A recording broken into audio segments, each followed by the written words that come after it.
I want you to imagine that it's 2019, the era of censorship, and you see this in the New York Times. Like this is the thumbnail.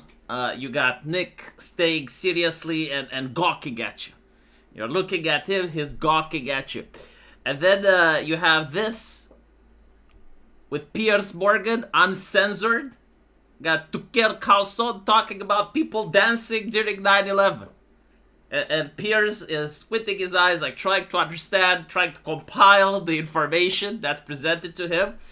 209,000 views on Twitter, by the way, not just on the cable.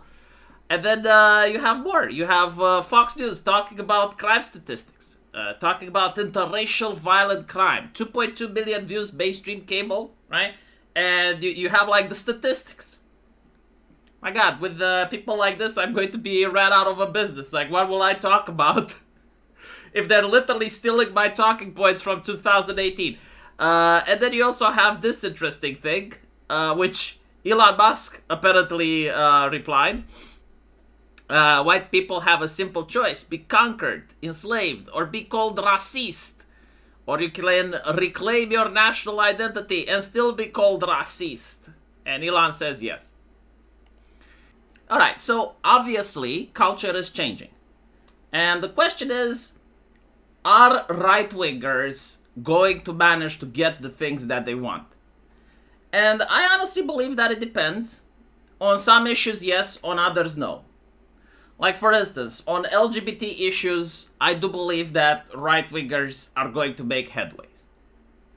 When it comes to stuff like petty shit, you know, like some porn websites being banned, online safety bills, protecting kids, I think right-wingers are going to have their win there. But when it comes to stuff like improving your lifestyle, achieving financial security, being able to own a house, being able to live like you used to live 2 decades ago, or like how your boomer parents used to live, man, I'm very skeptical about that. And I'm going to tell you why. In the last couple of years, I have seen many movements. Each one of them fighting for a group of people, right? And usually, like, these movements are trying to protect an identity or a collective. Like, for example, the feminist movement, right? Or the transgender movement.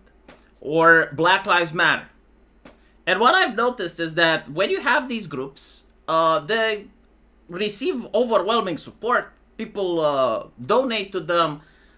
But what ends up happening is that none of these groups actually end up helping the people that they care about. Like, women have it worse after feminism. Black people in their neighborhoods had it worst after Black Lives Matter. The transgender people have it worst after the trans movement. Like, I don't think like they're ever going to reach the level of acceptance and allyship that they had from corporations in 2020, when every corporation was putting their flag and stuff, and now if they put their flag, they get boycotted, right? So like corporations don't use LGBT flags. Like, I generally think like these movements end up making it worse for the people they represent, and they end up having a lot of grifters in the movement. Like, a lot of money is being taken away. And what these movements does is just like add more censorship. Like, feminism added the Trust and Safety Council on the internet. Black Lives Matter added a lot of censorship. The LGBT activists, they got a lot of channels banned from YouTube. And you guys remember like Carlos Maza and the whole apocalypse, right? And so, like, if you have like a new movement right now, which may be right wing in nature, you know, hopefully it's successful. But I definitely think it's going to be more of the same. Because I keep saying this on my channel, the main issue is the welfare state and the safetyism. And until these two things go away, until you have a movement that's actively fighting against this, we're going to get more of the same. I think like the politicians in charge can work with whatever they want, you know, like left wing, right wing, doesn't matter. At the end of the day, it's the same old job, you know, manipulate the public, make the public feel that they're making some changes, even if they don't. Work with the activists, start grifting alongside the activists, and business as usual. And the reason I say it's the welfare state and safetyism, it's like a lot of the things that right-wingers complain, like, for instance, mass immigration. The only reason it's happening is because the government can afford it. Like, if you take around 40% of your citizens in taxes, then you have, like, a lot of money to spend, right? And notice how, like, immigrants don't go to Eastern Europe, they don't go to African nations, they don't go to places that don't have welfare. And the whole censorship apparatus, like all of this thing, like they require money. Where do they get money from? By exploiting their citizens. The moment that the government realized that it can take whatever money it wants from citizens, like citizens stop being as groups of people that have to be represented and turned into groups of people that are exploited. Right? Like it's the incentive of the government to make more money. And to make more money, they have to constantly raise the taxes. Safetyism is the justification for censorship. Like it starts with think of the children on the internet, and then it moves to hate speech, and it moves to all the other things, and that's the justification. And until this mindset changes, nothing changes. Like I generally don't think that having whatever movements you have for right-wingers or religion or finding God. Like, you used to have religion, you used to have God, I'm not saying that religion isn't a good thing for a personal take, like for someone to believe in Jesus, like if they find solace in that, fine. But the idea that like if everyone becomes religious again, then all the problems go away, I don't think that's the case. Religion is about saving your soul. It's not for getting GDP line to go up. I do believe that there will come a time when the welfare state will indeed collapse. And then you're going to realize that I was right. Because, like, think about it, right? If you are a woman right now, and you know that when you're old, like, the government pays you a pension, the incentive to have children is quite low. Because, like, someone takes care of you. Like, a lot of women right now are saying they don't want to have kids.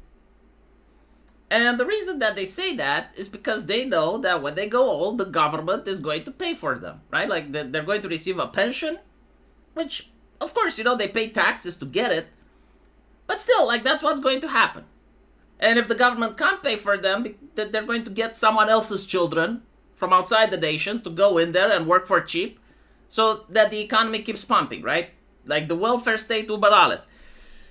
And so, like, that's one mindset.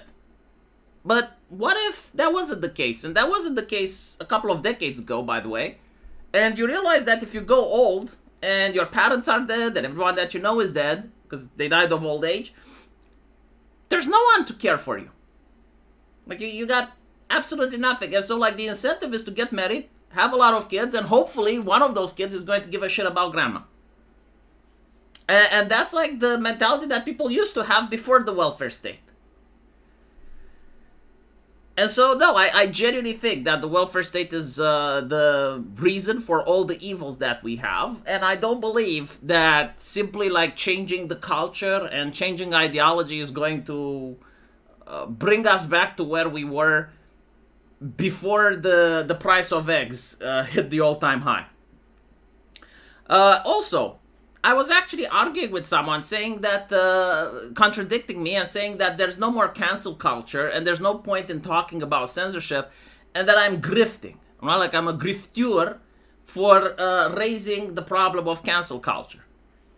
And I was a little bit confused because, like, yeah, sure. I mean, you get to see it on internet platforms, right? Like, now you can talk about most things. And pretty much anything that you want to talk about, like, as long as you know the platform, you can say it. But just because you can do that doesn't mean that cancel culture went away. It got codified into law. Like, if you go in a lot of nations in Europe and you say certain things, you get arrested. Like, you can get arrested in Germany, you can get arrested in the UK, right? Like, the mentality of trust and safety councils, like, that comes from safetyism. That comes from cancel culture. The fact that payment processors are now being more and more empowered to basically decide what happens on the internet, like, doesn't mean that we can forget what they did to Sargon and other political commentators. A lot of people, like Academic Agent, baffles me, and yes, he lives rent-free in my head, constantly pays rent with making me smile and laugh. He pays in laughter. But seriously though, like, the idea that, like, your guy isn't even in office. Like, you still have the Starmer of Kier dominating over you, and your idea is like, yeah, I'm going to empower him to dominate me further. And when I call that out, his subscribers say, I'm too immature, like I don't understand his politics. And yeah, no, it's baffling. Like, I gotta say, like, having a leftist government and wanting them to censor more and justifying their censorship, it's baffling. And I guess, like, maybe I'm not mature enough to understand it, you know? But here's the deal. When you're going to have a leftist in the United States, and you're going to have, like, a left-leaning Senate and a left-leaning House, which, of course, at some point will happen, right? I mean, in America's history, I understand there's a two-party system, so eventually you're going to get a Democrat president.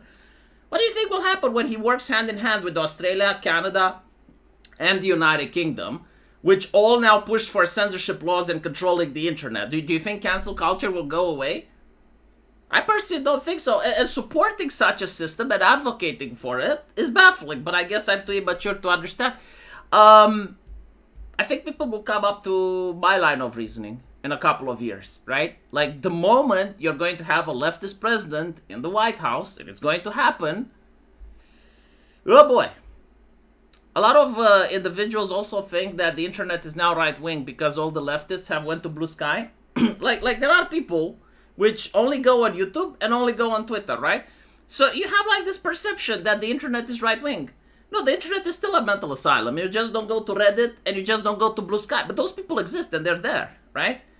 And if you see some of their takes, they're just as unhinged and more vindictive than they used to be. So yeah, no, like, I'm genuinely concerned what will happen when you're going to get another left-leaning president in the White House, and you're going to have, like, leftist government still in Canada, Australia, the UK, probably France. And it's going to be a bloodbath. Because before, it was just the platforms doing the censorship. Now, there's, like, actual legislation being pushed in, also to make sure that alternative platforms can't grow. Like, you cannot abide by Ofcom if you're a small platform. It's impossible, right? So, like, they guarantee sovereignty to Silicon Valley and all the platforms that are big now, and they follow Ofcom. And so, like, literally everything new that's going to pop up is going to be unable to comply. And all they have to do is to cripple them financially, or to pressure ISPs or other things to cripple them. And you're going to have, like, one of the worst censorships that we have seen in our lifetime. Probably worse than COVID. But it is what it is. That's what I think. Hopefully, again, I'm wrong now. But we'll see. Let me know what you guys think, though. And as usual, I'll see you in the comment section. Take care.